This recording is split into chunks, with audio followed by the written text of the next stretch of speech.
حسین ستارہ ابو ہریرہ، نبی کا پیارا ابو ہریرہ۔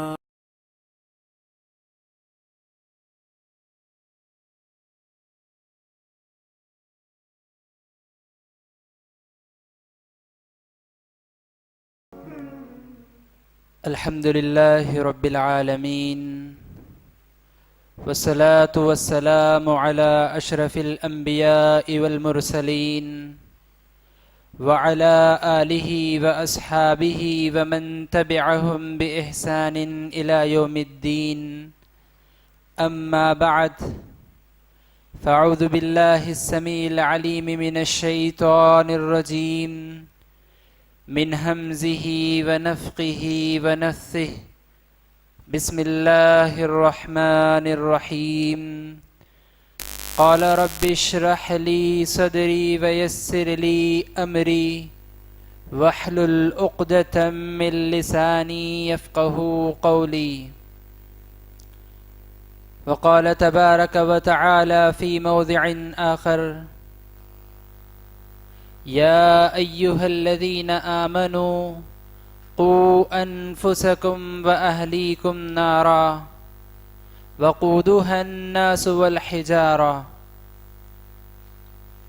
بزرگان محترم، ملت اسلامیہ کے نوجوانوں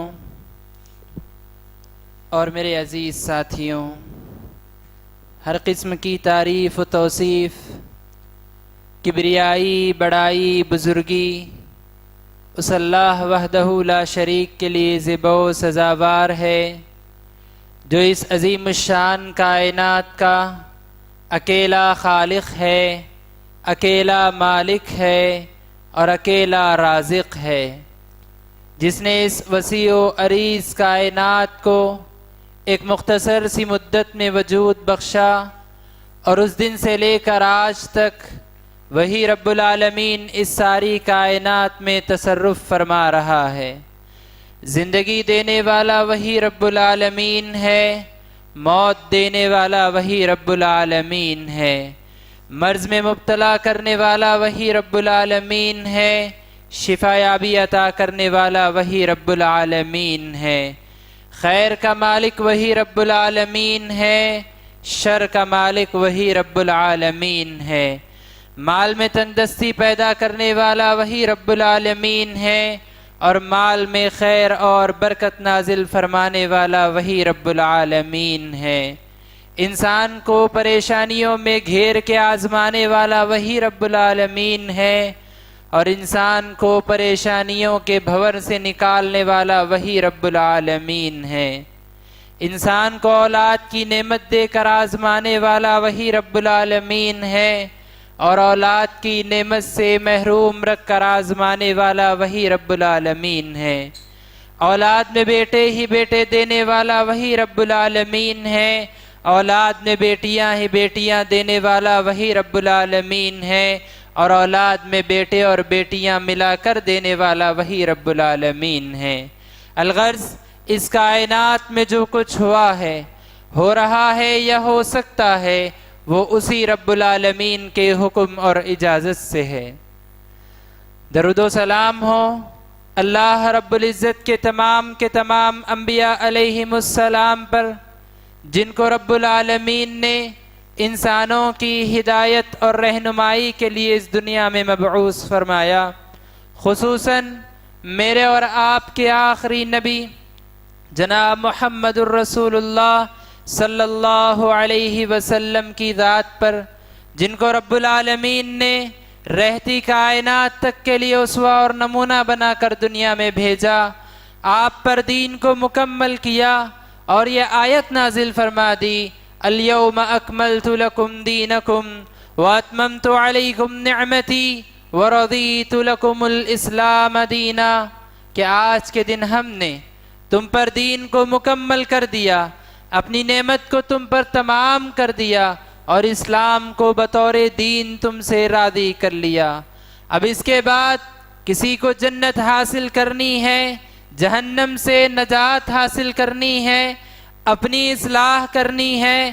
اپنے خاندان کی اصلاح کرنی ہے، اپنے معاشرے کی اصلاح کرنی ہے، زندگی میں کامیاب ہونا ہے، آخرت میں کامیاب ہونا ہے، اللہ کی رضامندی حاصل کرنی ہے، تو ان تمام کو اسی راستے پر چلنا ہوگا جو جناب محمد الرسول اللہ صلی اللہ علیہ وسلم نے بتایا ہے۔ اللہم صلی علی محمد وعلی آل محمد وبارک وسلم۔ حضرات، آج کی اس بابرکت محفل میں جس اہم ترین عنوان کو لے کر میں آپ کے سامنے حاضر ہوا ہوں، وہ عنوان ہے اصلاح معاشرہ۔ معاشرہ کہتے ہیں لوگوں کی جماعت کو،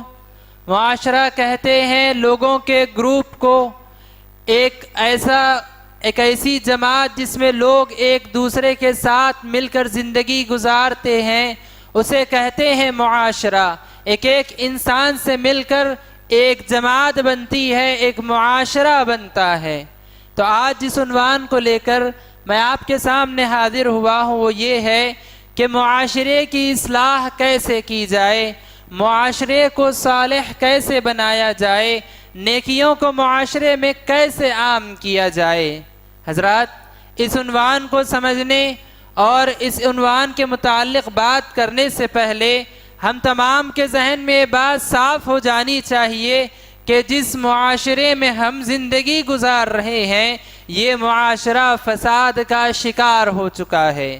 ہمیں یہ بات سمجھ لینی چاہیے کہ جس معاشرے میں میں اور آپ زندگی گزار رہے ہیں یہ معاشرہ برائیوں سے گھرا ہوا ہے۔ ہمیں یہ بات اپنے ذہن میں صاف کر لینی چاہیے کہ ہم جس معاشرے میں زندگی گزار رہے ہیں یہ معاشرہ گناہوں سے بھرا ہوا ہے۔ جب ہم اس بات کو سمجھ جائیں گے کہ ہمارا معاشرہ بیمار ہو چکا ہے، ہمارے معاشرے میں گناہ پھیلے ہوئے ہیں، ہمارا معاشرہ خراب ہو چکا ہے، تب ہمیں یہ بات سمجھ میں آئے گی کہ اب اس کی اصلاح کی ضرورت ہے۔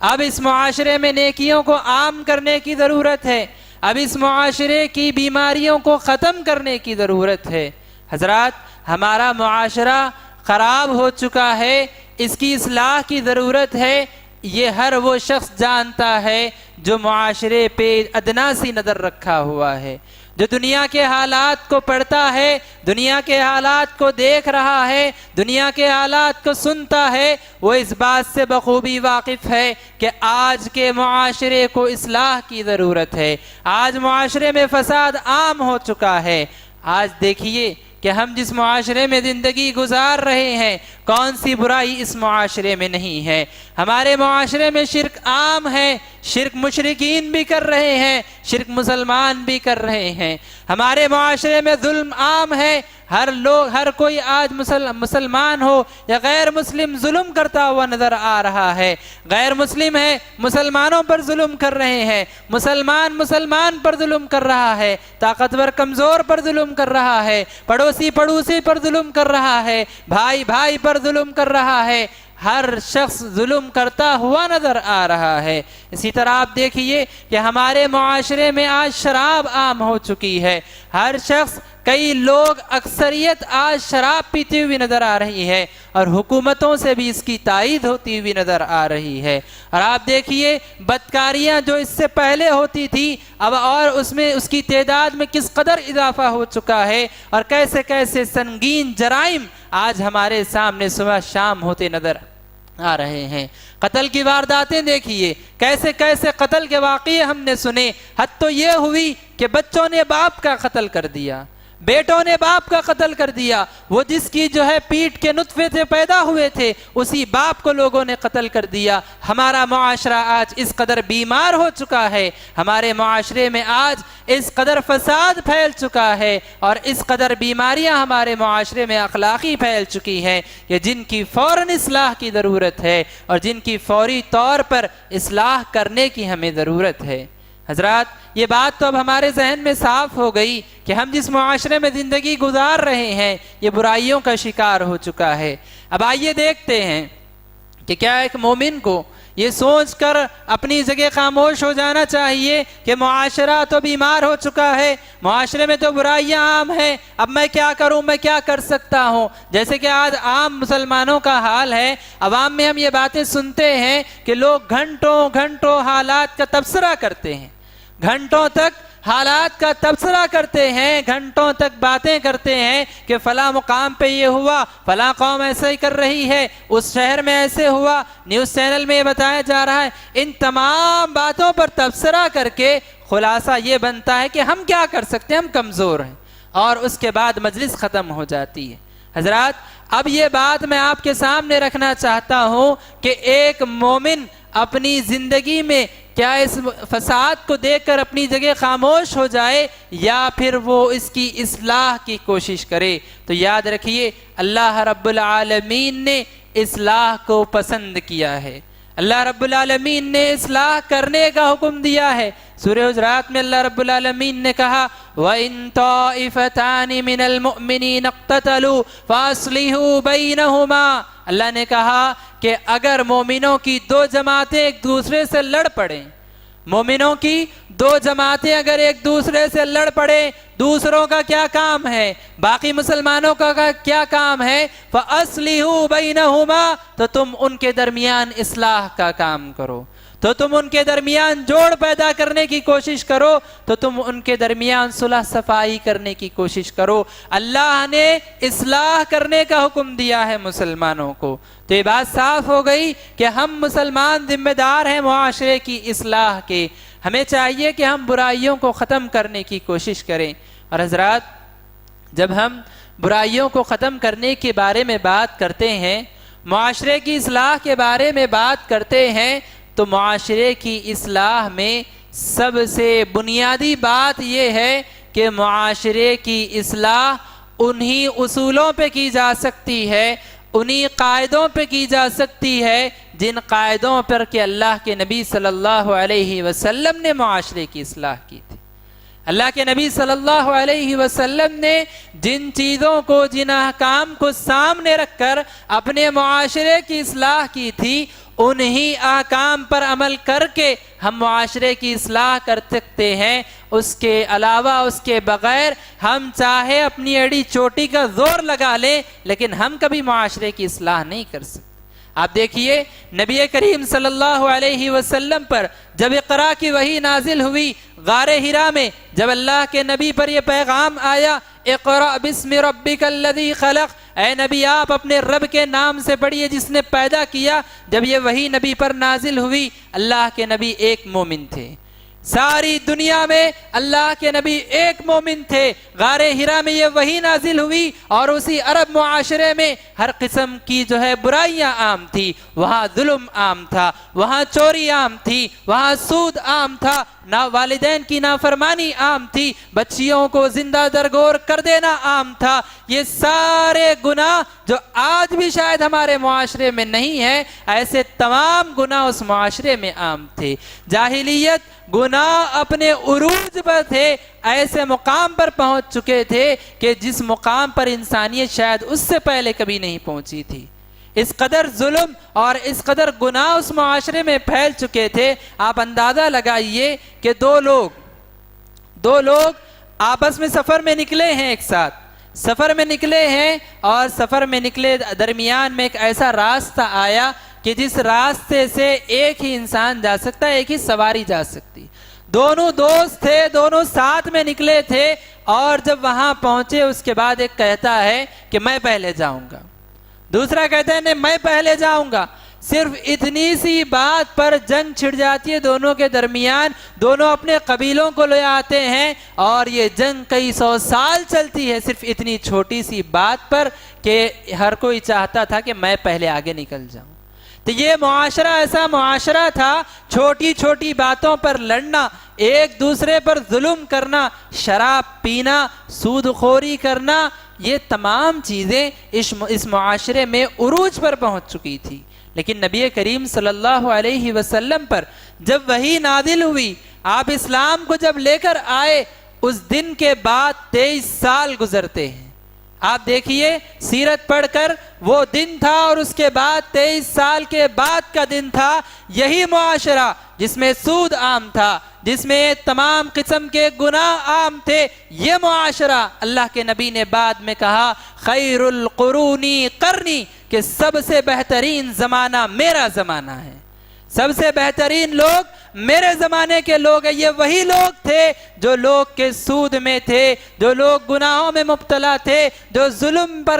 کرنے میں جو ہے مصروف تھے، جو چوریاں کرتے تھے، یہ وہی لوگ تھے۔ اور 23 سال گزرنے کے بعد یہی لوگ تمام معاشروں میں، تمام زمانوں میں، تمام قوموں میں سب سے بہترین لوگ بن گئے۔ کیا وجہ تھی؟ کیسے تمام تبدیلیاں ہوئی؟ نبی کریم صلی اللہ علیہ وسلم کی کوششوں کی وجہ سے اور ان احکامات کی وجہ سے جو اللہ کے نبی صلی اللہ علیہ وسلم اس دنیا کی طرف لے کر آئے تھے۔ تو حضرات، سب سے پہلی بات جو میں آپ کے سامنے رکھنا چاہتا ہوں وہ یہ ہے کہ ہم اس وقت تک اپنے معاشرے کی اصلاح نہیں کر سکتے جب تک کہ ہم ان تعلیمات کو نہ اپنا لیں جو نبی کریم صلی اللہ علیہ وسلم لے کر آئے تھے، کیونکہ انہی تعلیمات پر عمل کر کے کوئی بھی معاشرہ اپنی اصلاح کر سکتا ہے، اس کے بغیر کوئی اصلاح نہیں کر سکتا۔ آپ دیکھیں جن لوگوں نے یہ سمجھا کہ نبی کے پیغامات کو چھوڑ کر، اسلام کے احکامات کو چھوڑ کر ہم خود ترقی کریں گے، ہم اپنے معاشرے کو بہتر بنائیں گے، آپ دیکھیے ان لوگوں کا حال آج کیا ہے۔ وہ لوگ اپنے معاشرے پر افسوس کرتے ہوئے نظر آ رہے ہیں۔ وہ لوگ جنہوں نے کہا تھا کہ ہم خواتین کو ان کے حقوق دیں گے، آج وہ اپنے خواتین کے گھر سے باہر نکل کر ان کی جو ہے عیاشیوں کی وجہ سے وہ آج پریشان ہیں۔ وہ لوگ جنہوں نے شراب کو عام کیا تھا انجوائمنٹ سمجھ کر، آج وہ اپنے معاشرے کے خراب ہونے کی وجہ سے پریشان ہیں۔ آپ خود اپنے ملک کی مثال لے لیجئے، ہمارے ملک میں کس قدر گناہ بڑھتے جا رہے ہیں، کس قدر ظلم بڑھتا جا رہا ہے، کتنے قوانین ہیں ہندوستان کے، لیکن ان تمام قوانین اور سزاؤں کے باوجود معاشرے میں اصلاح ہوتی نظر نہیں آ رہی، گناہوں میں کمی ہوتی نظر نہیں آ رہی ہے، اور نہ ہی جو ہے جرائم کم ہوتے ہوئے نظر آ رہے ہیں۔ کیوں؟ کیونکہ یہ ساری چیزیں انسانوں کی بنائی ہوئی ہیں، یہ ساری چیزیں انسانوں کی بنائی ہوئی ہے۔ جب تک احکام اللہ کے دنیا میں نافذ نہیں ہوں گے، جب تک تعلیمات اللہ کی دنیا میں نافذ نہیں ہوں گی، اس وقت تک بندوں کی اصلاح نہیں ہو سکتی، معاشرے کی اصلاح نہیں ہو سکتی۔ تو حضرات، سب سے پہلی بات یہ ہم سمجھ گئے کہ اگر ہمیں معاشرے کی اصلاح کرنی ہے تو ہمیں انہی احکامات کو اپنانا ہوگا جو نبی کریم صلی اللہ علیہ وسلم نے بتائے تھے۔ حضرات، نبی صلی اللہ علیہ وسلم نے اصلاح کا جو طریقہ چنا تھا، اللہ کے نبی صلی اللہ علیہ وسلم جس طریقے سے لوگوں کی اصلاح کرتے تھے، اگر ہم اس میں دیکھیں تو سب سے بنیادی اور سب سے پہلی بات جس کی طرف اللہ کے نبی بلاتے تھے وہ ایک اللہ کی عبادت کی بات تھی، وہ ایک اللہ کی عبادت کی بات تھی، اللہ سے بندوں کو جوڑنے کی بات تھی۔ اللہ کے نبی صلی اللہ علیہ وسلم نے سب سے پہلے جس بات کی دعوت دی وہ یہ بات تھی کہ اے لوگوں، تمہارا ایک معبود ہے، صرف اسی کی تمہیں عبادت کرنا ہے، اس کو راضی کرنے کے لیے دنیا میں زندگی گزارنا ہے اور اس کی نافرمانی سے بچتے ہوئے زندگی گزارنا ہے۔ اگر اس کی فرمانبرداری کرو گے جنت حاصل ہوگی، اور اگر اس کی نافرمانی کرو گے جہنم میں جلائے جاؤ گے۔ اللہ کے نبی سب سے پہلے لوگوں کے سامنے یہ تصور پیش کیا کرتے تھے کہ لوگوں، تمہارا معبود ایک معبود ہے۔ اللہ کے نبی صلی اللہ علیہ وسلم نے اپنی زندگی کے آخری موقع پر، اپنی زندگی کے آخری وقت میں اللہ کے نبی صلی اللہ علیہ وسلم نے اپنے صحابہ کو ایک مرتبہ نصیحت کی۔ ارباز بن ساریہ رضی اللہ تعالیٰ عنہ ارشاد فرماتے ہیں، قام فینا رسول اللہ صلی اللہ علیہ وسلم، کہ ایک مرتبہ اللہ کے نبی صلی اللہ علیہ وسلم ہمارے سامنے کھڑے ہوئے، فوعدنا موعظۃ بلیغہ، پھر اللہ کے نبی نے ہمیں ایک بہترین نصیحت کی۔ ایسی نصیحت اللہ کے نبی صلی اللہ علیہ وسلم نے کی، وجلت منها القلوب، اس نصیحت کو سننے کی وجہ سے ہمارے دل نرم پڑ گئے، ہمارے دل اس نصیحت کو سن کر نرم پڑ گئے، وذرفت منها العیون، اور اس نصیحت کو سن کر ہمارے آنکھوں سے آنسو بہنے لگے۔ اللہ کے نبی نے ایسی بہترین نصیحت کی کہ جس کو سن کر ہمارے دل نرم پڑ گئے اور ہمارے آنکھوں سے آنسو بہنے لگے۔ اس کے بعد ارباز بن ساریہ رضی اللہ عنہ کہتے ہیں کہ ہم ہی لوگوں میں سے ایک صحابی اٹھے، اللہ کے نبی سے کہا کہ اللہ کے نبی صلی اللہ علیہ وسلم، ان نصیحت کی باتوں کو سننے سے ایسا لگتا ہے کہ گویا یہ ایک ایسے آدمی کی نصیحت ہے جو ہمیں قریب میں چھوڑ کر جانے والا ہے۔ یعنی یہ ایسی نصیحت آپ کی لگ رہی ہے، آپ کی نصیحت سے اندازہ لگ رہا ہے کہ شاید آپ کچھ دنوں میں ہمیں چھوڑ کر جانے والے ہیں، اور اگر ایسا ہی ہے اللہ کے نبی تو آپ ہمیں کوئی ایسی بات بتائیے، کوئی ایسا نسخہ بتائیے، کوئی ایسا قانون قاعدہ بتائیے جس کو لے کر ہم اپنی اگلی زندگی میں چین سکون سے زندگی گزار سکیں۔ جب صحابی نے سوال کیا، اللہ کے نبی صلی اللہ علیہ وسلم نے جواب دیا۔ جواب میں اللہ کے نبی کی نصیحت میں سب سے پہلے الفاظ تھے، علیکم بتقوی اللہ، اے لوگوں میں تمہیں اللہ کے ڈر کی نصیحت کرتا ہوں، اے لوگوں میں تمہیں اللہ کے ڈر کی نصیحت کرتا ہوں، اپنے دلوں میں اللہ کا ڈر بٹھا لو، اپنے دلوں کو اللہ کے ڈر سے بھر لو، یہ تمہاری اصلاح کے لیے کافی ہے۔ اللہ کے نبی صلی اللہ علیہ وسلم نے پہلی بات نصیحت کے طور پر یہی بتائی کہ تم اپنے دلوں میں اللہ کا ڈر پیدا کرو۔ اور ایک اور حدیث میں اللہ کے نبی صلی اللہ علیہ وسلم نے فرمایا، اتقوا اللہ فی السر والعلن، کیا اے لوگوں تم اللہ سے تنہائی میں بھی ڈرو اور اللہ سے لوگوں کے سامنے بھی ڈرو، لوگوں کے سامنے بھی اللہ سے ڈرو اور جب تنہا ہو جاؤ تب بھی اللہ سے ڈرو۔ اللہ کے نبی صلی اللہ علیہ وسلم نے جو سب سے پہلی بات لوگوں کو سکھائی وہ یہ کہ اللہ رب العالمین کا ڈر اپنے دلوں میں پیدا کریں، اور یقین مانیے کہ اگر انسان اپنے دل میں اللہ کا ڈر پیدا کر لے تو اس کے بعد کوئی چیز نہ اسے گمراہ کر سکتی ہے، نہ کوئی چیز اسے فساد میں مبتلا کر سکتی ہے۔ اس کا آپ جو ہے اندازہ اس بات سے لگائیے کہ اللہ کے نبی صلی اللہ علیہ وسلم کی یہ تربیت کہ اللہ کے نبی نے جو بندوں کو اللہ سے جوڑا تھا، ایسی تربیت اللہ کے نبی نے کی تھی کہ نبی کے صحابہ اور صحابہ کے بعد کے تابعین، اللہ سے ایسا ان کا تعلق تھا کہ وہ معاشرے کا ڈر ان کو نہیں تھا۔ ان کو یہ ڈر نہیں تھا کہ میں گناہ کروں گا تو یہ لوگ کیا کہیں گے، حاکم وقت کیا کہے گا، میرے ماں باپ کیا کہیں گے، میرا خاندان کیا کہے گا، یہ سارے ڈر ان کو نہیں تھے، ان کو ڈر اللہ کا تھا۔ عمر بن خطاب رضی اللہ تعالی عنہ کے زمانے کا ایک مشہور واقعہ ہے۔ عمر بن خطاب رضی اللہ عنہ کے بارے میں مشہور ہے کہ ہر رات نکلتے تھے مدینہ کی گلیوں میں جائزہ لینے کے لیے کہ کس کا کیا حال ہے، مسلمانوں کا کیا حال چل رہا ہے، کیا کوئی پریشان حال ہے، کیا کسی کو کچھ مال کی ضرورت ہے۔ یہ جائزہ لینے عمر بن خطاب رضی اللہ عنہ ہر رات جو ہے مدینہ کی گلیوں میں پھرا کرتے تھے۔ جب آپ کی حکومت تھی تو اس وقت آپ مدینہ کی گلیوں میں پھرا کرتے تھے رات کے وقت میں۔ ایک مرتبہ عمر بن خطاب رضی اللہ تعالی عنہ انہی گلیوں میں پھرتے پھرتے تھک گئے، کچھ دیر رکنے کے لیے، آرام کرنے کے لیے ایک دیوار سے، ایک گھر کی دیوار سے ٹیک لگا کر بیٹھ گئے۔ جب بیٹھے ایک گھر کی دیوار کو ٹیک لگا کر تو اندر سے آواز سنتے ہیں۔ آواز کیا ہے؟ ایک ماں اپنی بیٹی سے کہہ رہی ہے، جو دودھ بیچنے والے خاندان کے لوگ تھے ان میں سے ماں اپنی بیٹی سے کہہ رہی ہے کہ اے بیٹی تو اپنے دودھ میں پانی ملا دے،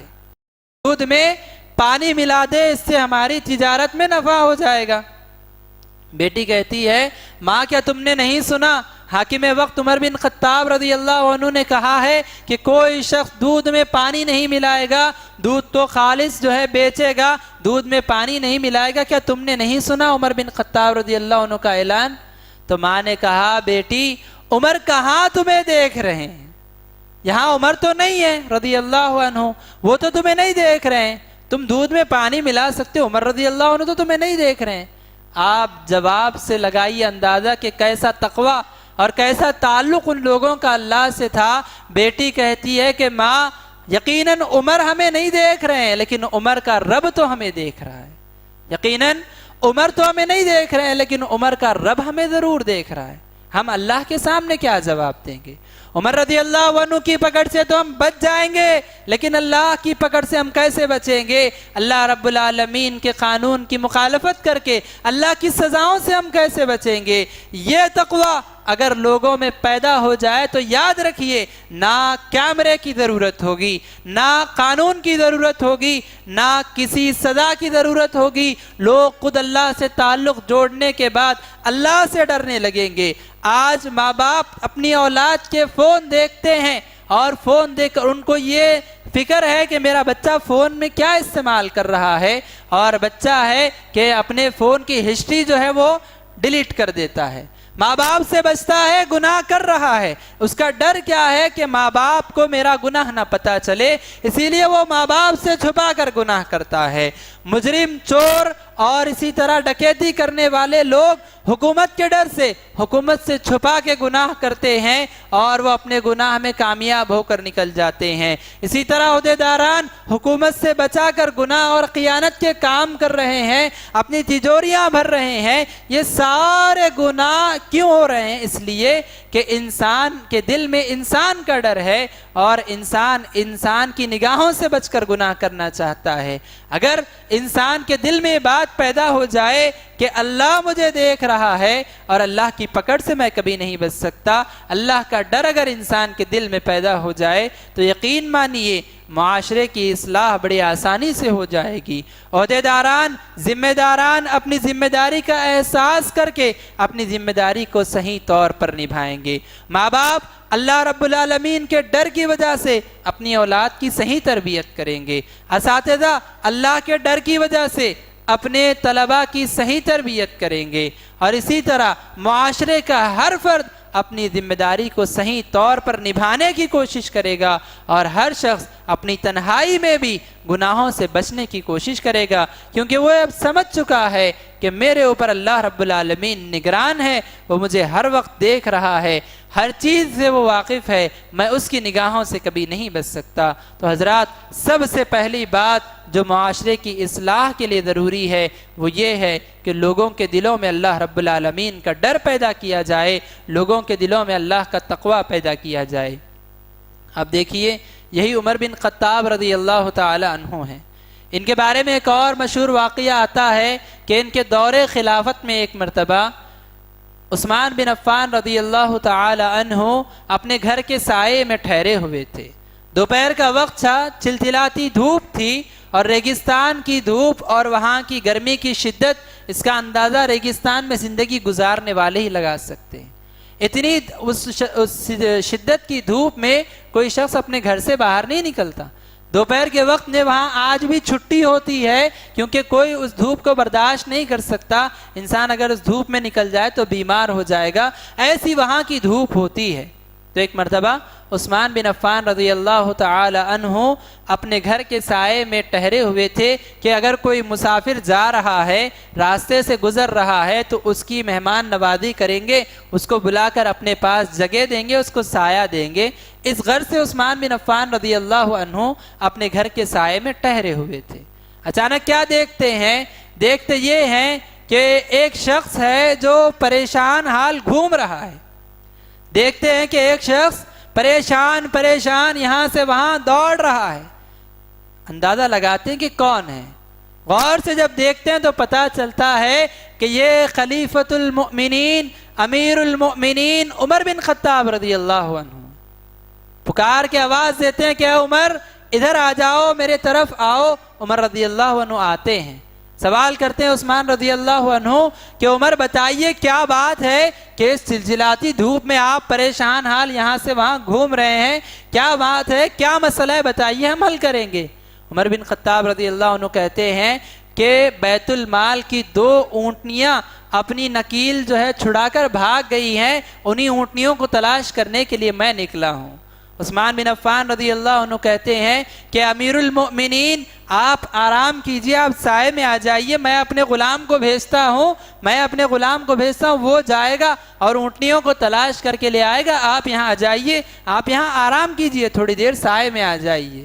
حضرات اندازہ لگائیے کہ کیسا ڈر اور کیسا تعلق اللہ رب العالمین سے بندوں کا ہوا کرتا تھا کہ عمر بن خطاب رضی اللہ عنہ جواب میں کہتے ہیں کہ اے عثمان رضی اللہ عنہ، آج آپ کہہ رہے ہیں کہ میں سائے میں آ جاؤں، کل اللہ رب العالمین جب مجھ سے سوال کرے گا کہ عمر تمہاری حکومت میں، تمہاری خلافت میں بیت المال کی 2 اونٹنیاں چلی گئی تھی، تم کیا کر رہے تھے؟ تو کیا آپ یا آپ کا غلام اس جو ہے بوجھ کو مجھ سے ہٹائے گا؟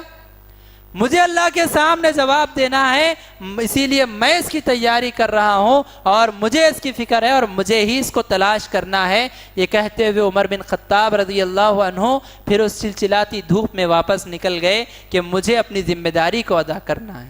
حضرات، یہ جو ذمہ داری کا احساس تھا لوگوں کے دلوں میں، اپنی ذمہ داری کو پورا کرنے کا جو احساس تھا، کس چیز کی وجہ سے؟ اسی وجہ سے کہ ان کا تعلق اللہ سے جڑا ہوا تھا، وہ اللہ سے جڑے ہوئے تھے، اللہ کا ڈر ان کے دل میں تھا، اسی وجہ سے وہ لوگ بہتر تھے اور ہر کام میں نیکیاں کرنے کی کوشش کرتے تھے اور گناہوں سے بچنے کی کوشش کرتے تھے۔ اور اگر اس کے برخلاف ایسا ہو کہ انسان کا تعلق اللہ سے ختم ہو جائے، اللہ رب العالمین کے احکامات سے ختم ہو جائے، اس کے دل میں اللہ کا ڈر نہ ہو، تو کیا ہوگا؟ جیسے اللہ نے کہا اولئک کالانعام بل ہم اضل، کافروں کے بارے میں اللہ نے کہا کہ یہ لوگ تو جانوروں جیسے ہیں بلکہ جانوروں سے گئے گزرے، یہ جانوروں جیسے ہیں بلکہ جانوروں سے بھی گئے گزرے ہیں۔ کیوں؟ کیونکہ ان کا تعلق اللہ سے نہیں ہے، ان کے دل میں اللہ کا ڈر نہیں ہے، ان کے دل میں اللہ سے کوئی تعلق نہیں ہے، جیسے چاہے زندگی گزارے۔ اور زندگی میں اگر ان کے انجوائمنٹ میں، ان کے عیش و عشرت میں کوئی چیز رکاوٹ بنتی ہے، ان کے ماں باپ ان کی جو ہے انجوائمنٹ میں رکاوٹ بن رہے ہیں، ماں باپ سے چھپا کر اپنی جو ہے تمام خواہشات کو پوری کرتے ہیں، اور اگر ان کی خواہشات کی تکمیل میں اگر ان کے معاشرے کے ذمہ داران اور حکمران اگر اس میں رکاوٹ بنتے ہیں، یہ ان سے چھپ کر گناہ کرتے ہیں، اور اگر پولیس یا کسی اور جو ہے تنظیم کی وجہ سے ان کے عیش و عشرت میں اگر کچھ جو ہے رکاوٹ بن رہی ہے، تو یہ ان سے چھپ کر جو ہے گناہ کرتے ہیں یا ان کو اپنے قبضے میں کر لیتے ہیں اور اس کے بعد منچاہی زندگی گزارتے ہیں۔ جیسے آج ہم اپنے معاشرے میں دیکھ رہے ہیں کہ کچھ لوگ، کچھ جو ہے معصوم لوگ جو اپنا احتجاج درج کرنے کے لیے نکلے تھے، ان لوگوں پر بے دردی سے گاڑیاں چلا دی گئی،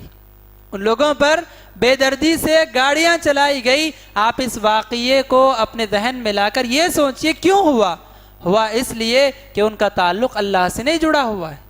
اگر ان کے دل میں اللہ کا ڈر ہوتا کہ یہ انسان ہے، انسان کا قتل اللہ کے نزدیک انسانیت کا قتل ہے، ان کو قتل کروں گا جہنم میں اللہ رب العالمین جلائے گا، یہ ڈر اگر ان کے دل میں ہوتا، کبھی وہ ایسا ظلم نہیں کرتے۔ کیسے کیسے واقعات ہمارے سامنے آ رہے ہیں کہ 4 سال کی بچی، 6 سال کی بچی کے ساتھ نعوذ باللہ بدکاری کے واقعات ہمیں سننے میں آ رہے ہیں۔ اگر ان لوگوں کے ذہن میں اللہ کا ڈر ہوتا تو کیا کبھی ایسے واقعات ہوتے؟ ہرگز نہیں۔ لہذا حضرات، اصلاح معاشرہ میں سب سے اہم، سب سے بنیادی اور سب سے پہلی بات یہ ہے کہ لوگوں کے دلوں میں اللہ کا ڈر پیدا ہو۔ اللہ کا ڈر پیدا ہو جائے تو کسی اور چیز کی ان کو ضرورت نہیں، اور اگر اللہ کا ڈر نہیں ہے تو کوئی چیز ان کی اصلاح نہیں کر سکتی، کوئی چیز ان کو سدھار نہیں سکتی ہے۔ اس کے بعد حضرات، دوسری چیز یہ ہے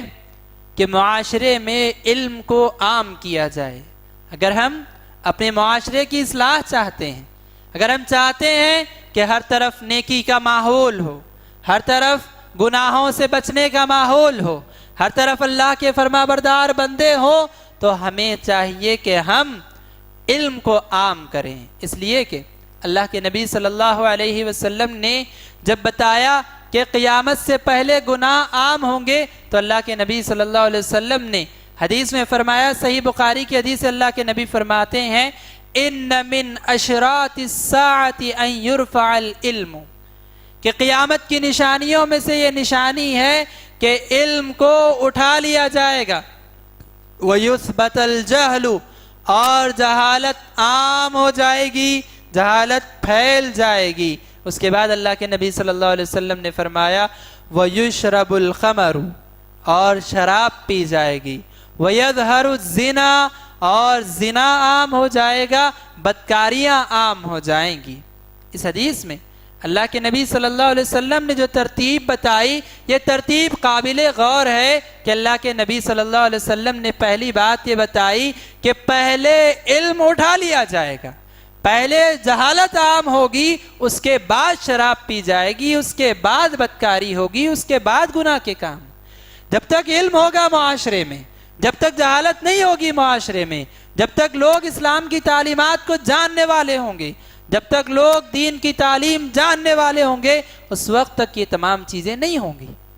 جب معاشرے سے علم اٹھ جائے گا، جب معاشرے میں جہالت پھیل جائے گی، تب یہ ساری چیزیں ہونے لگیں گی، تب گناہ عام ہو جائیں گے، تب قتل و غارت گری عام ہوگی، تب بدکاری عام ہوگی، اور تب شراب عام ہو جائے گی۔ اور جب تک علم عام رہے گا اس وقت تک یہ سارے گناہ لوگوں میں نہیں پھیلیں گے۔ اور علم کو اگر عام کرنا ہے یا معاشرے میں اگر علم کو پھیلانا ہے تو کیا کیا جائے؟ علم کو پھیلانے کے لیے اللہ کے نبی نے ایک اور حدیث میں بھی یہ بات کی طرف اشارہ کیا ہے۔ اللہ کے نبی صلی اللہ علیہ وسلم نے فرمایا ان اللہ لا يقبض العلم انتزاعا ينتزعه من الناس۔ اللہ کے نبی فرماتے ہیں کہ یقیناً اللہ رب العالمین علم کو اپنے قبضے میں اس طرح سے نہیں لے گا کہ لوگوں کے دلوں سے علم کو چھین لے، ولیکن یقبض العلم بانتزاع العلماء، اور لیکن اللہ رب العالمین علم کو اس طرح سے اپنے قبضے میں لے گا، علم کو ایسے اٹھا لے گا کہ اللہ رب العالمین علماء کو جو ہے عوام سے نکال لے گا، اللہ رب العالمین علماء کو ختم کر دے گا۔ فَإِذَا لَمْ يُبْقِ عَالِمًا، اور جب اللہ پوری دنیا میں ایک عالم کو بھی زندہ نہیں رکھے گا، معاشرے میں ایک بھی عالم نہیں ہوگا، تو اس وقت لوگ جائیں گے جاہلوں سے سوال کریں گے، جاہلوں سے فتویٰ طلب کریں گے، جاہلوں سے معلومات طلب کریں گے۔ فَأَفْتُوا بِغَيْرِ عِلْمٍ فَضَلُّوا وَأَضَلُّوا، اللہ کے نبی نے کہا تو وہ جاہل لوگ جو معاشرے میں ان کو لوگ سمجھتے تھے کہ یہ کچھ جانتا ہے، ایسے لوگوں کے پاس جب جا کے فتویٰ طلب کریں گے وہ خود بھی غلط فتویٰ دیں گے، وہ خود بھی غلط بولیں گے، خود بھی گمراہ ہوں گے اور لوگوں کو بھی گمراہ کرنے لگ جائیں گے، خود بھی گمراہ ہو جائیں گے اور لوگوں کو بھی گمراہ کرنے لگ جائیں گے۔ اس حدیث میں اللہ کے نبی نے جو بات بتائی وہ یہ کہ علم کو اٹھانے کا طریقہ اللہ کا یہ ہے کہ رب العالمین علماء کو اٹھا لیں گے، رب العالمین معاشرے سے علماء کو ختم کر دیں گے، ایک ایک بڑے عالم کی وفات ہوتی جائے گی اور اس کے بعد اس طرح سے معاشرے میں علماء ختم ہو جائیں گے، اور اس کے بعد معاشرے میں علماء نہیں ہوں گے تو بس جہالت عام ہو جائے گی اور یہاں سے گناہ پھیلنے لگ جائیں گے۔ اس حدیث میں اشارہ ہے اس بات کی طرف کہ اگر تم لوگ اپنے معاشرے میں علم کو عام رکھنا چاہتے ہو تو اپنے معاشرے میں علماء کو تیار کرو، اپنے معاشرے میں دین کی تعلیم حاصل کرنے والوں کو تیار کرو، پختہ علماء کو تیار کرو، دین کا علم رکھنے والوں کو تیار کرو۔ جب یہ اپنے معاشرے میں ہوں گے تو اس کے بعد وہاں پر جہالت عام نہیں ہوگی۔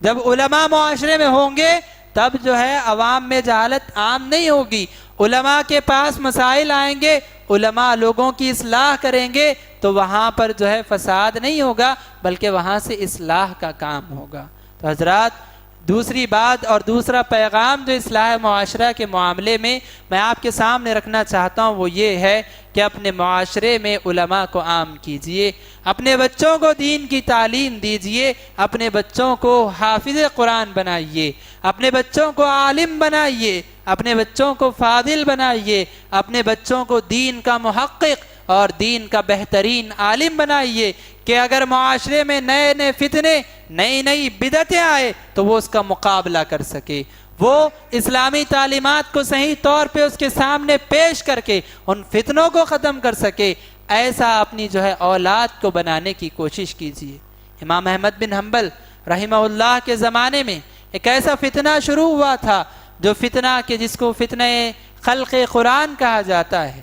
جو حاکم وقت تھا اس کو کچھ لوگوں نے یا کچھ اس دور کے غلط قسم کے عالموں نے اس کا ذہن یہ بنایا تھا کہ دیکھو قرآن بھی اللہ کی مخلوق ہے، قرآن بھی اللہ کی مخلوق ہے، جیسے تمام دوسری چیزیں مخلوق ہے اللہ کی ویسے قرآن بھی اللہ کی مخلوق ہے، اللہ کا کلام نہیں ہے۔ اور اگر اس بات کو مان لیا جائے تو کیا ہوگا؟ ہوگا یہ کہ جیسے ہر مخلوق کی موت ہے ویسے نعوذ باللہ قرآن کی بھی موت ہوگی، اس کی تعلیمات بھی ایک دور میں ختم ہو جائیں گی، اس کے بعد پھر اس کی لوگوں کو ضرورت نہیں ہوگی۔ یہ ان کی جو ہے تعلیم اور ان کی دعوت کا اصل مدعا تھا۔ جب یہ فتنہ اٹھا، حاکم وقت بھی جب اس بات کو مان گیا اور حاکم وقت اپنی طاقت کے زور پر علماء کو جو ہے اس فتوے پر کھینچنے لگا، اور جو لوگ اس کو نہیں مانتے تھے اس وقت وہ جو ہے ان علماء کو سزائیں دیا کرتا تھا، خطرناک سزائیں دیتا تھا۔ تو اس جو ہے ڈر سے اس دور کے جو چھوٹے موٹے عالم تھے یا جو علماء تھے وہ لوگ اس کی طرف پھرتے جا رہے تھے۔ ایسے دور میں امام احمد بن حنبل رحمہ اللہ نے اس فتنے کا مقابلہ کیا، حاکم کا مقابلہ کیا، سب کا مقابلہ کیا، اور اپنی بات پر ڈٹے رہے کہ قرآن اللہ کا کلام ہے، یہ اللہ کی مخلوق نہیں ہے۔ اور ان کا دعویٰ یہی تھا کہ اگر بات ایسی ہے تو میرے سامنے ثابت کر کے بتاؤ، آؤ میرے سامنے مجھ سے مناظرہ کرو، مجھ سے ڈیبیٹ کرو، اگر ثابت کر لیے تو میں بھی جو ہے اس بات کو مان لوں گا۔ لیکن اس دور کے تمام جو لوگ اس بات کو جو ہے منوانا چاہ رہے تھے، امام احمد بن حنبل کے دلائل کا ان کے پاس جواب نہیں تھا، امام احمد بن حنبل کے دلائل کا ان کے پاس جواب نہیں تھا۔ ایک حاکم گزر گیا، اس کی وفات ہوئی، دوسرا حاکم گزر گیا، اس کی وفات ہوئی، تیسرا حاکم آیا اور اس نے جب حق کی طرف جو ہے وہ رجوع اس نے کیا، دلائل کو جب اس نے دیکھے تو اس کے سامنے بات کھل کر آئی کہ امام احمد بن حنبل کا موقف صحیح ہے، اور اس کے بعد اس نے امام احمد بن حنبل کے موقف کو لیا۔ حضرات بتانے کا مقصد یہ ہے کہ فتنے معاشرے میں ضرور آئیں گے، لیکن ان فتنوں کو ختم کرنے کے لیے، اصلاح عوام کی کرنے کے لیے ضرورت ہے کہ ہمارے معاشرے میں علماء کرام ہوں، ایسے علماء ہوں جو قرآن و حدیث کی تعلیم کو لوگوں کے سامنے پیش کر کے لوگوں کی صحیح طور پر اصلاح کر سکیں۔ یاد رکھیے ہمارے اس خود شہر حیدرآباد میں دین کی دعوت کا یا مسلک کی دعوت کا، صحیح منہج کی دعوت کا جو کام ہوا، اگر آپ اس کی بنیادوں پر نظر ڈالیں گے تو آپ کو پتہ چلے گا کہ علماء کرام کی ایسی کوششیں تھیں، ممبر و محراب سے ایسی کوششیں کی گئی کہ جس دور میں 10 مسجدیں اس منہج کے ماننے والوں کی نہیں تھی، آج جو ہے تقریباً 200 سے زائد مسجدیں ہمارے خود شہر حیدرآباد میں ہو گئی ہیں علماء کرام کی محنتوں کی وجہ سے۔ ہمارا یہ ممبر، ہمارا یہ جو محراب ہے، صبح شام یہاں جو درس ہوتا ہے، فجر کے بعد قرآن کا درس، عصر کے بعد حدیث کا درس، یہ اتنا علم لوگوں میں پھیلا دیتا ہے، عوام کے ذہن میں اتنا علم آ جاتا ہے کہ عوام اپنی زندگی کے کئی مسائل کو سمجھ جاتی ہے اور زندگی گزارنے کے طریقے ان کو معلوم ہو جاتے ہیں۔ کتنے لوگ ہیں جن کی اصلاح خطبوں کی وجہ سے ہوئی، کتنے لوگ ہیں کہ جن کی اصلاح جلسوں کی وجہ سے ہوئی، کتنے لوگ ہیں صبح شام کے درس سننے کی وجہ سے ان کے دل میں اللہ کا ڈر پیدا ہوا اور ان کی اصلاح اس کے بعد سے ہو گئی۔ تو حضرات ضرورت ہے اس بات کی کہ ہم اپنے معاشرے میں علماء کو بنائیں، علماء کو تیار کریں، اپنی اولاد کو دین کی تعلیم کی طرف رغبت دلائیں۔ ہم دیکھتے ہیں کہ ہم میں سے بہت سارے لوگ معاشرے میں اس بات کا شکوہ تو کرتے ہوئے نظر آتے ہیں کہ آج معاشرے میں فساد پھیل رہا ہے، لیکن کوئی اپنے بچوں کو اپنے آپ سے دور کر کے حافظ قرآن بنانے کے لیے تیار نہیں۔ ہم دیکھتے ہیں کہ لوگ شکوہ تو ضرور کر رہے ہیں لیکن بچوں کو دین کی تعلیم میں آگے بڑھانے کے لیے کوئی تیار نہیں۔ ہر کوئی یہ چاہتا ہے کہ میرے بچے 10th پڑھیں، اس کے بعد انٹر پڑھیں، انجینئرنگ کریں یا ڈاکٹر بنے، اور کئی بار تو یہ بھی مکمل نہیں ہو پاتا اور بچے درمیان میں رک جاتے ہیں۔ تو حضرات بتانے کا مقصد یہ ہے کہ جن کی اولاد اور جن کے بچے بہترین ذہن رکھنے والے ذہین بچے ہیں، اپنے بچوں کو دین کی تعلیم کی طرف رغبت دلائیے اور ان کو دین کا عالم بنائیے، یقیناً اس سے اصلاح کا کام ہوگا۔ اس کے بعد حضرات معاشرے کی اصلاح میں ایک اور چیز جو بہت زیادہ ضروری ہے وہ یہ کہ اولاد کی صحیح طور پر تربیت کی جائے،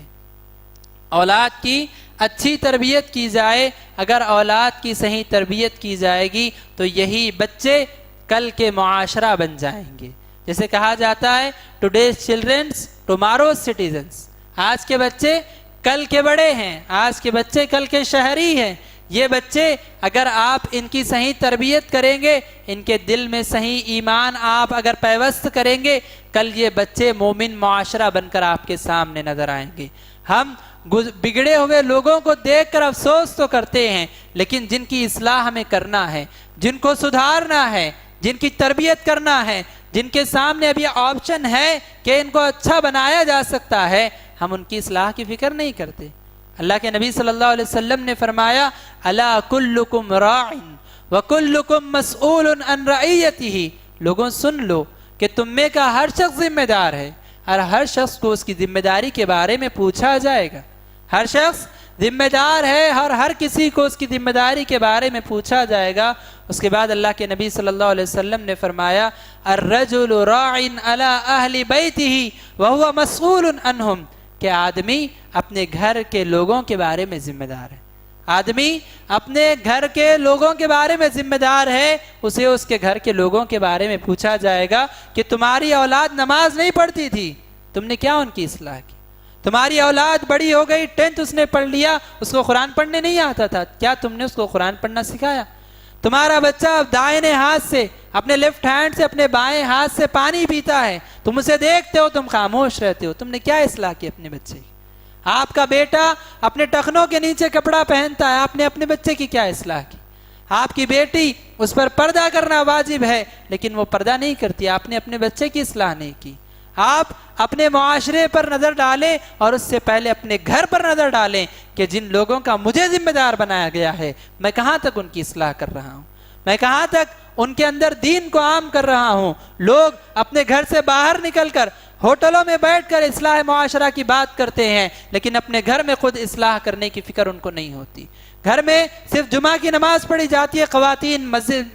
خواتین کبھی نماز نہیں پڑھتے ہیں، اذان کے بعد اذان ہو رہی ہے لیکن خواتین نماز نہیں پڑھ رہی، اور آدمی ہے وہ دیکھتا ہے لیکن اس کے باوجود وہ ان کو نماز کا حکم نہیں دیتا۔ تو حضرات، معاشرے کی اصلاح، اولاد کی تربیت اور خود اپنے گھر کی تربیت سے شروع کیجئے۔ ایک گھر اگر اس کی اصلاح ہو جائے گی تو معاشرے کی بھی اصلاح ہو جائے گی۔ جیسے ایک گھر، ایک خاندان کی اصلاح ہوتی جائے گی، وہیں سے معاشرے کی بھی اصلاح ہوتی چلی جائے گی۔ لہذا کوشش یہ کیجئے کہ میں جتنوں پر مجھے ذمہ دار بنایا گیا ہے، میں ان کی اصلاح کی کوشش کروں۔ لوگ بیٹھ کر باتیں کرتے ہیں کہ سعودی میں یہ ہو رہا ہے،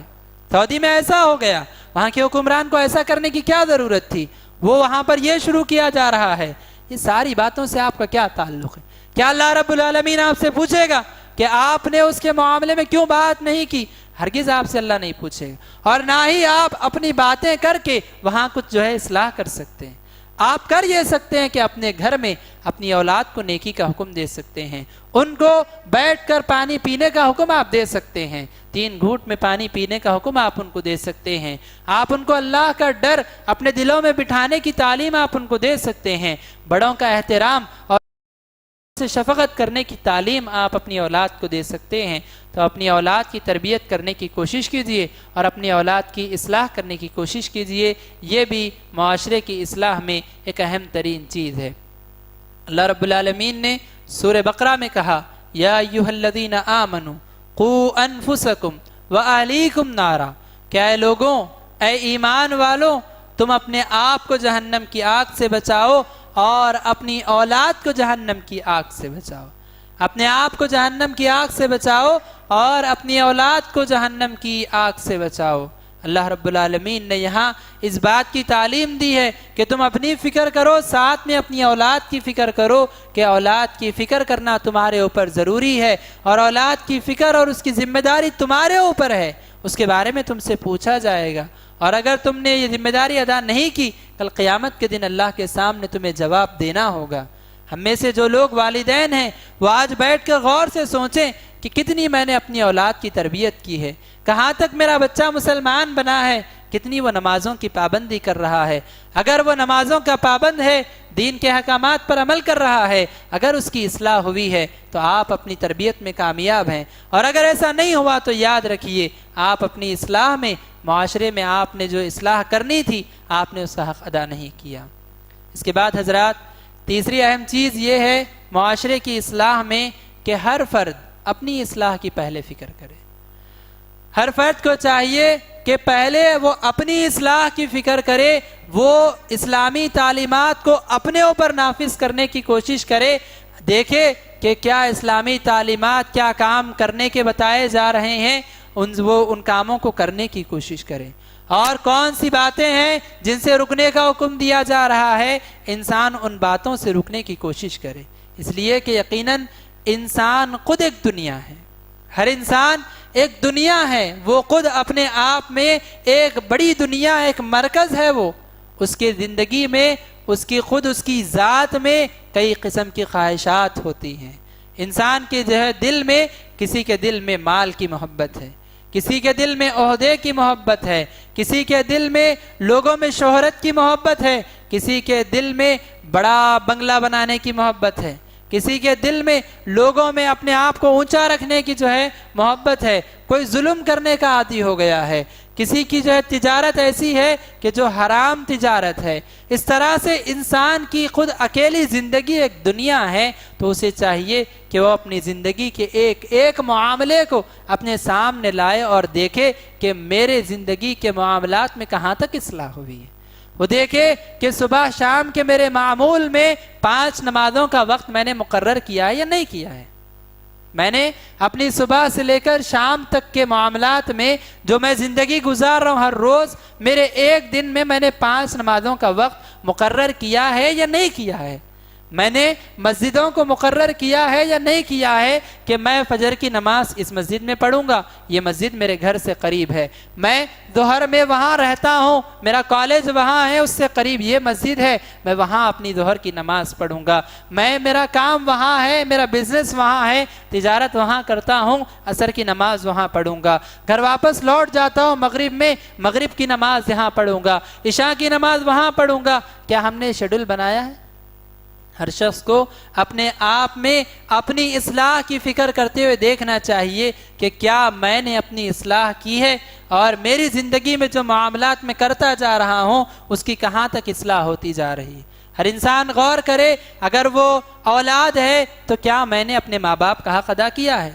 کیا میرا تعلق اپنے ماں باپ سے اچھا ہے کہ جس کے بارے میں اللہ کے سامنے میں گواہی دے سکتا ہوں کہ میں نے اپنے ماں باپ کا حق ادا کیا ہے، یا ان کے ساتھ اچھے اخلاق سے میں پیش آیا ہوں؟ اگر ہاں تو وہ کامیاب ہے، اگر نہیں تو اسے اپنے بارے میں سوچنا چاہیے۔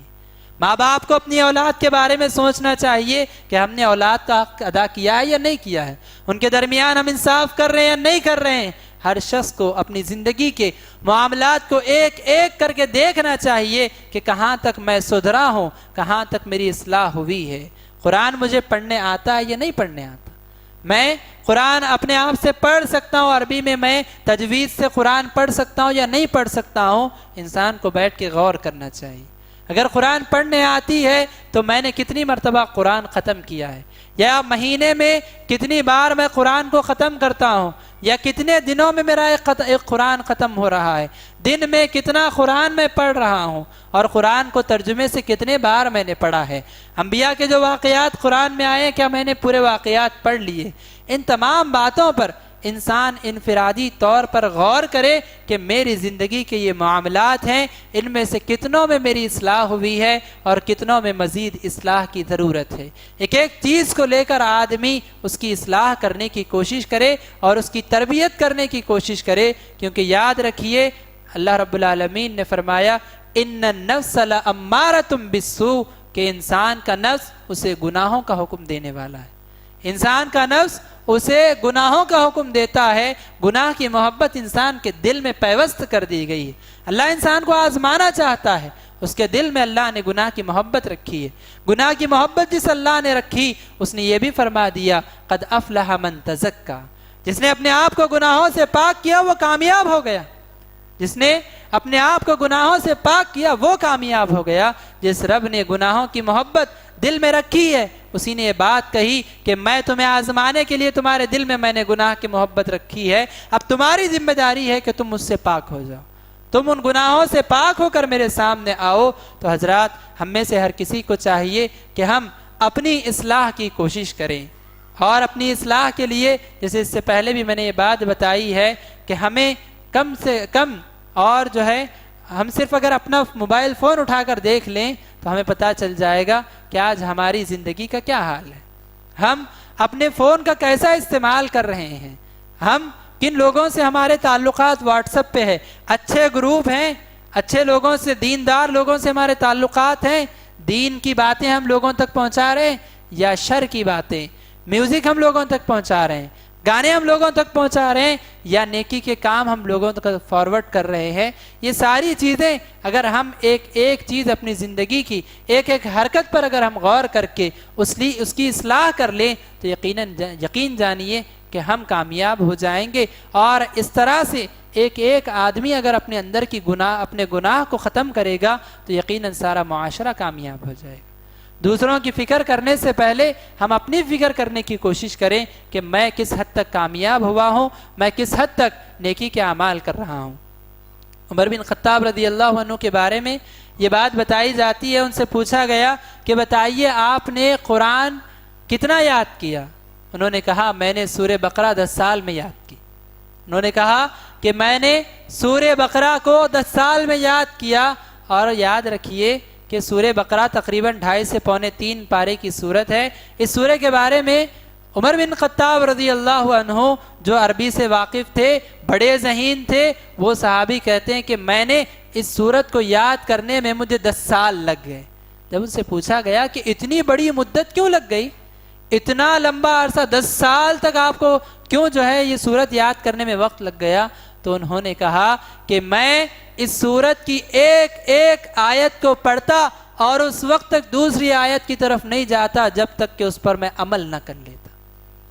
ایک ایک آیت پر میں جب تک عمل نہ کرتا دوسری آیت کی طرف میں نہیں جاتا. پہلے اس آیت کے پیغام پر عمل کرنے کی کوشش کرتا, پھر دوسری آیتوں کی طرف جاتا اور دوسری آیتوں کو میں یاد کرتا. حضرات, یہ چیز ہمیں پیغام دیتی ہے کہ قرآن کے ایک ایک حکم کو اپنی ذات پر نافذ کرنے کی کوشش کریں, اپنے آپ پر نافذ کرنے کو کوشش کریں, نبی صلی اللہ علیہ وسلم کے اسوے کو اپنے آپ میں ڈھالنے کی کوشش کریں. اگر ہم نے یہ کر لیا تو یقین مانیے دوسروں کا کیا ہوا یہ الگ بات ہے, لیکن ہم کامیاب ہو جائیں گے, ہماری اصلاح ہو جائے گی اور ہم نجات پا جائیں گے. تو سب سے پہلے ہمیں اپنی فکر ہونی چاہیے کہ میں کہاں تک کامیاب ہو رہا ہوں. چھوڑیے عہدیداران کیا کر رہے ہیں, اللہ ان سے سوال کرے گا. حکمران کیا کر رہے ہیں, اللہ ان سے سوال کرے گا. آپ ایک منفرد, ایک اکیلی شخصیت, آپ نہ حکومتوں سے اکیلے جنگ لڑ سکتے ہیں, نہ عہدیداروں کو آپ ہٹا کر آپ وہاں جا کر بیٹھ سکتے ہیں.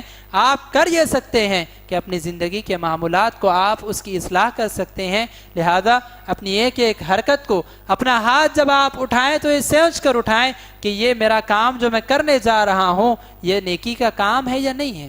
اگر یہ گناہ کا کام ہے تو میں رک جاؤں, اور اگر یہ نیکی کا کام ہے تو میں اس میں آگے بڑھوں. اپنی زبان کو حرکت دیتے وقت یہ سوچ کر حرکت دیجئے کہ جو باتیں میں اپنی زبان سے نکال رہا ہوں یہ باتیں نیکی کی باتیں ہیں یا گناہ کی باتیں ہیں. اگر نیکی کی باتیں ہیں تو اس کو کرنے کی کوشش کیجئے, اگر گناہ کے کام ہیں تو اس سے بچنے کی کوشش کیجئے. تو حضرات, تیسری بات اصلاح معاشرہ میں یہ ہے کہ ہر شخص انفرادی طور پر اپنی اصلاح کرنے کی کوشش کرے, اپنے آپ کو بدلنے کی کوشش کرے. اگر ہم بدل جائیں گے ہمارا معاشرہ بدلے گا, ہمارا خاندان بدلے گا, یہاں سے اصلاح کا کام شروع ہوگا. لہذا سب سے پہلے اپنی اصلاح کی فکر اور اپنی اصلاح کی کوشش کیجیے.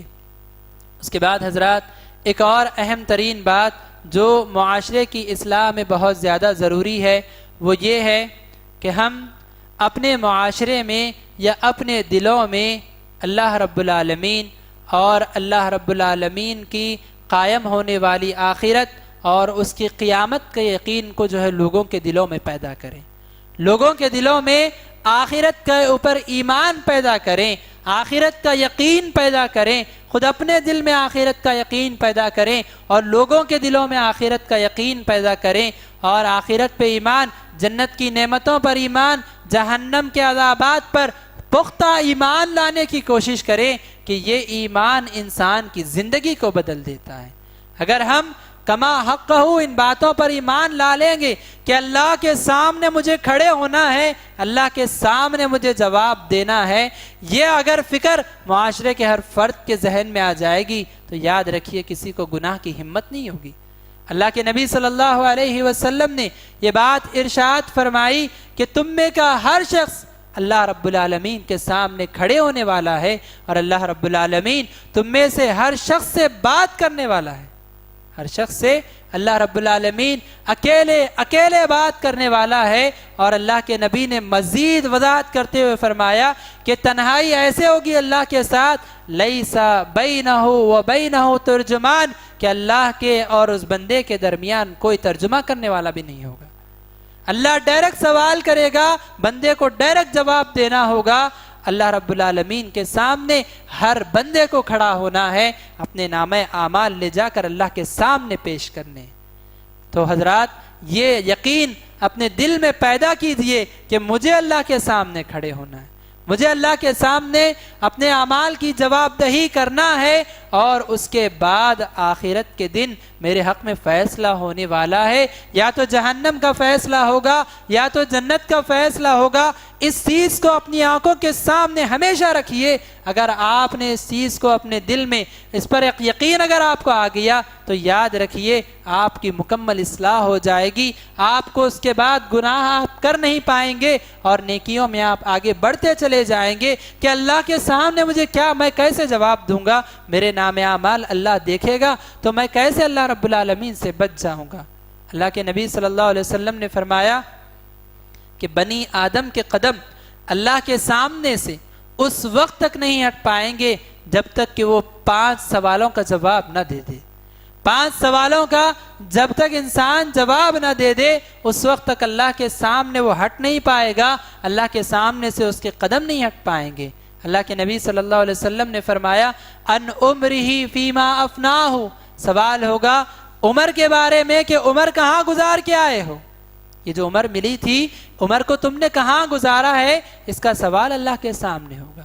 ہر انسان کو اپنی عمر کا جائزہ لینا چاہیے کہ 25 سال گزر گئے، 30 سال گزر گئے، 40 سال گزر گئے، کتنے میں نے نیک اعمال کیے. اللہ پوچھے گا تو کیا جواب دوں گا. ہر انسان کو اپنی عمر کے بارے میں جواب دینا ہے، اس کی فکر ہر انسان کو ہونی چاہیے. ایسا نہیں جیسے کافر زندگی گزار رہے ہیں کہ صبح ہوتی ہے شام ہوتی ہے عمر یوں ہی تمام ہوتی ہے. یہ ایک مومن کی زندگی نہیں ہوتی. مومن کی زندگی میں اس بات پر ایمان ہوتا ہے کہ عمر کے بارے میں اللہ کے سامنے سوال ہونے والا ہے. دوسرا سوال وَعَنْ شَبَابِهِ فِيمَا أَبْلَاهُ، اس کی جوانی کے بارے میں سوال ہوگا کہ جوانی تم نے کہاں گزاری. جوانی ایک ایسا دور ہوتا ہے جہاں انسان کے جسم میں طاقت ہوتی ہے، انسان کے سامنے مواقع ہوتے ہیں، گناہ کرنے کی جو ہے اس کے سامنے خواہش بھی ہوتی ہے، امکانات بھی ہوتے ہیں، یہ ساری چیزیں اس کے سامنے جوانی میں ہوتی ہے. اسی لیے اللہ نے عمر کے سوال کے بعد دوسرا سوال خصوصاً جوانی کے بارے میں رکھا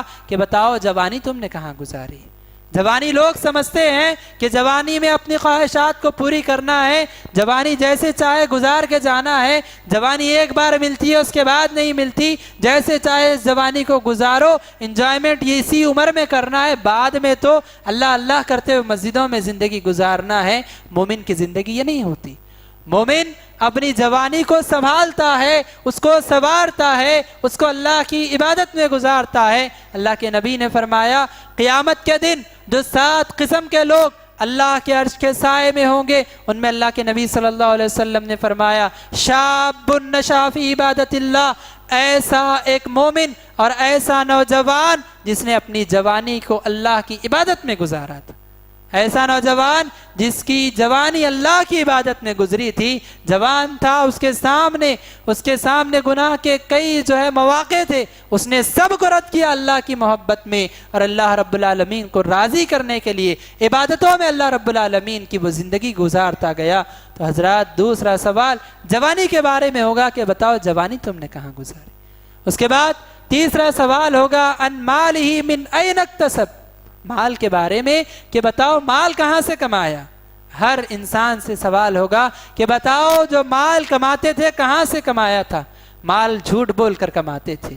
مال لوگوں کو دھوکہ دے کر کماتے تھے، کسی کی زمین قبضہ کر کے ناحق اس کی زمین پر قبضہ کر کے مال کماتے تھے، یا لوگوں کو دھوکہ دے کر غلط سامان کو اچھا بتا کر جو ہے مال کماتے تھے. اگر یہ ساری چیزیں مال کے بارے میں سوال ہوگا کہاں سے مال کمایا. تیسرا سوال. چوتھا سوال ہوگا وفیما انفق، کہاں مال کو خرچ کر کے آئے ہو. مال تو حلال ذرائع سے کمائے ہوں گے، اچھی طرح سے مال کمایا ہوگا، لیکن مال کو خرچ کہاں کیا؟ مال کو گانے بجانے میں خرچ کیا، مال کو شادیوں میں بینڈ بجانے میں خرچ کیا، مال کو شادیوں میں بیجا طور پر خرچ کیا، اور مال کو لوگوں کے سامنے فخر تکبر کرنے کے لیے خرچ کیا۔ اللہ کے سامنے جواب دینا ہوگا،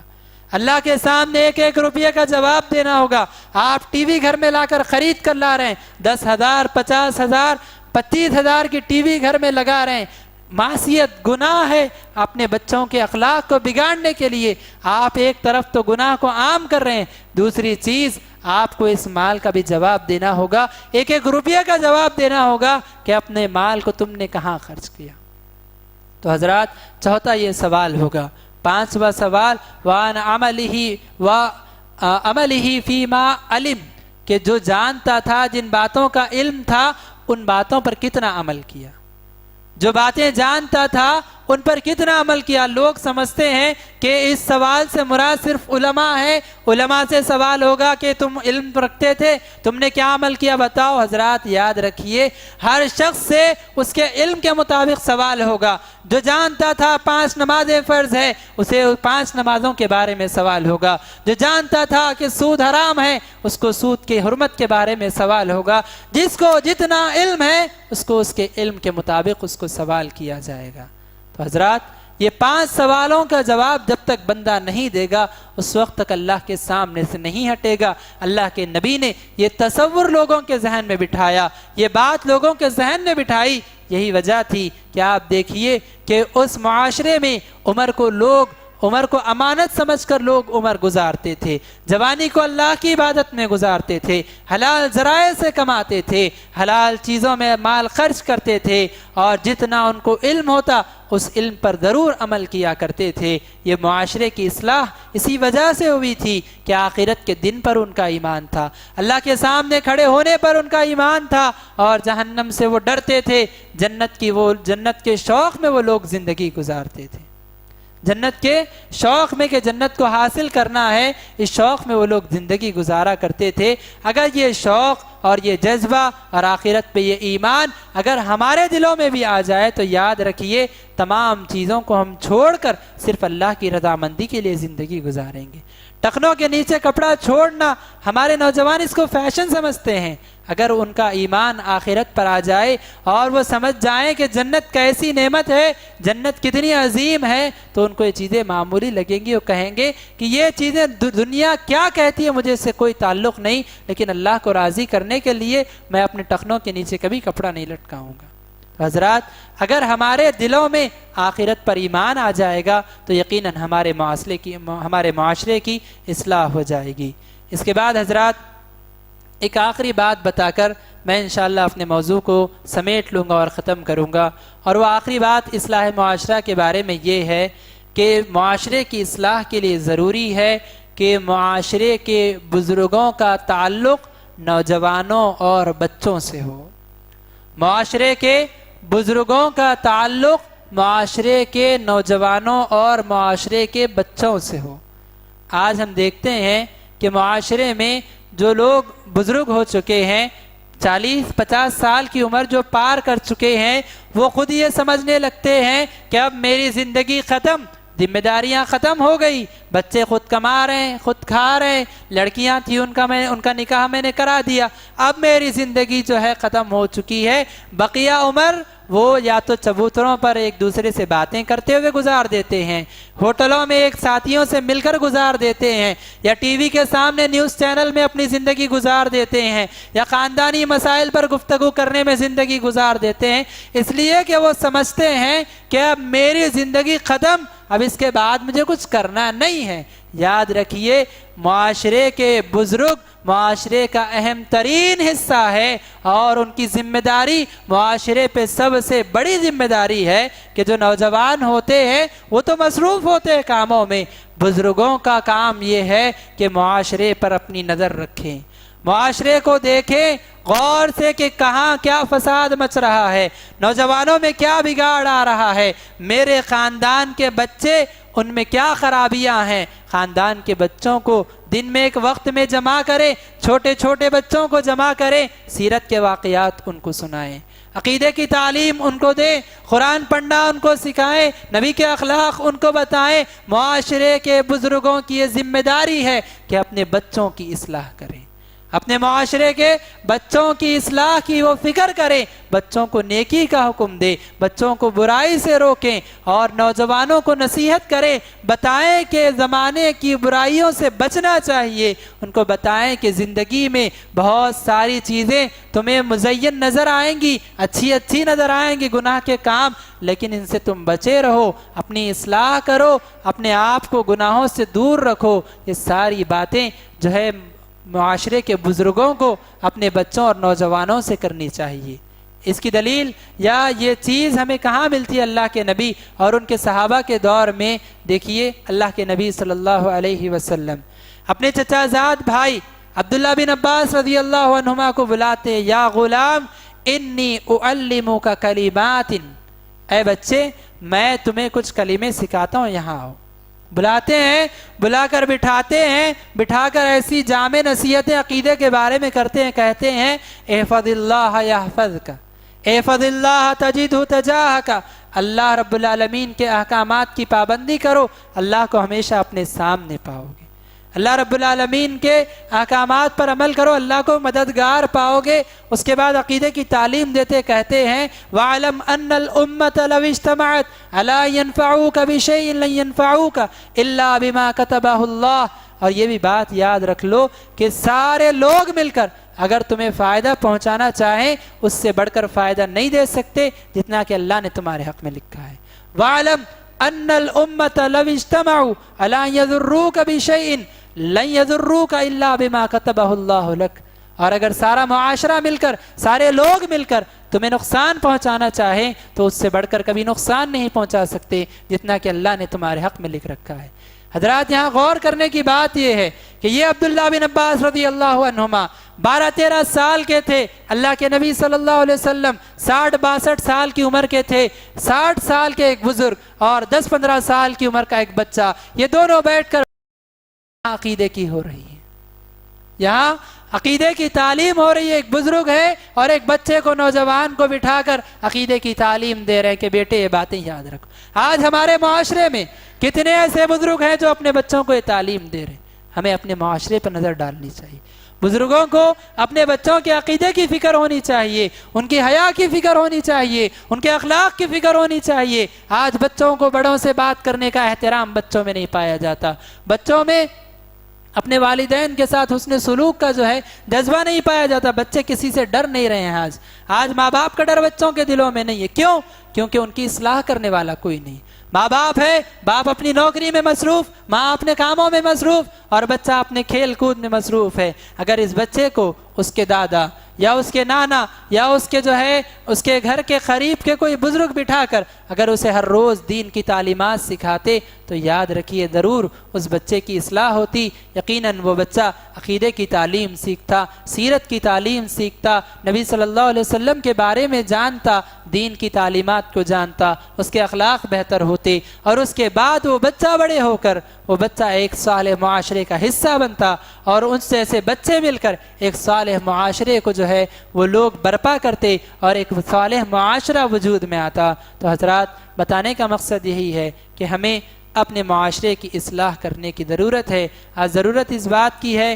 کہ ہم ان باتوں سے ہٹ کر کہ یہ ہو رہا ہے، ایسا ہو گیا ہے، وہ ہونے والا ہے، یہ باتیں کرنے سے بہتر ہم یہ کوشش کریں کہ میں کیا کر سکتا ہوں، اصلاح میں کتنی کر سکتا ہوں، اگر میں ایک قائد ہوں، ایک لیڈر ہوں، اپنی قوم کی کتنی اصلاح میں کر سکتا ہوں، میں اگر قوم کا امام ہوں کتنی میں اصلاح کر رہا ہوں عوام کی، اگر میں باپ ہوں بچوں کی کتنی اصلاح میں نے کی ہے، اگر شوہر ہو بیوی کی کتنی اصلاح کی ہے، اگر اولاد ہے تو والدین کے بارے میں ان کا کیا موقف ہے۔ اس طرح سے ہر کسی کو معاشرے کی فکر ہونی چاہیے اور خود اپنے آپ کی فکر ہونی چاہیے۔ جب ہم یہ تمام چیزوں کو اپنے ذہن میں بٹھائیں گے تو یقیناً انشاءاللہ ہمارے معاشرے کی اصلاح ہوگی۔ اخیر میں رب العالمین سے دعا کرتا ہوں کہ رب العالمین ہم تمام کو ان کہی سنی باتوں پر عمل کرنے کی توفیق عطا فرما اور رب العالمین ہمیں تیرا ہی ڈر اپنے دل میں بٹھانے کی توفیق عطا فرما۔ اے اللہ تیرا تقوی ہمارے دلوں میں پیدا فرما دے۔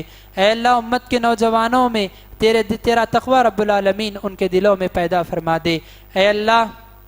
تو ہمارے دلوں میں آخرت کا ایمان پیدا فرما دے۔ اے اللہ ہمارے بزرگوں کو اپنے بچوں کی اصلاح کرنے کی توفیق عطا فرما۔ اے اللہ ہمیں ان احکامات اور ان تعلیمات پر چلنے کی توفیق عطا فرما جو تعلیمات کے اسلام کی تعلیمات ہیں، قرآن کی تعلیمات ہیں، نبی صلی اللہ علیہ وسلم کی تعلیمات ہیں، اللہ رب العالمین کی تعلیمات ہیں۔ رب العالمین جب تک تو ہمیں دنیا میں زندہ رکھ، نیک اعمال کرنے کی توفیق عطا فرما، جب موت دے تو حسن خاتمہ عطا فرما۔ اے اللہ قبر کے عذاب سے ہماری حفاظت فرما۔ اے اللہ محشر کے میدان میں ہمارے لیے آسانیاں کر دے۔ اے اللہ دائیں ہاتھ میں نامہ اعمال عطا فرما، جنت میں اونچا مقام عطا فرما، جہنم سے ہماری حفاظت عطا فرما۔ اے اللہ تیرا دیدار نصیب فرما۔ اے اللہ تیرے نبی کی صحبت عطا فرما۔ آمین۔ اقول قولی ھذا استغفر اللہ لی ولکم ولسائر المسلمین من کل ذنب۔ السلام علیکم ورحمۃ اللہ وبرکاتہ۔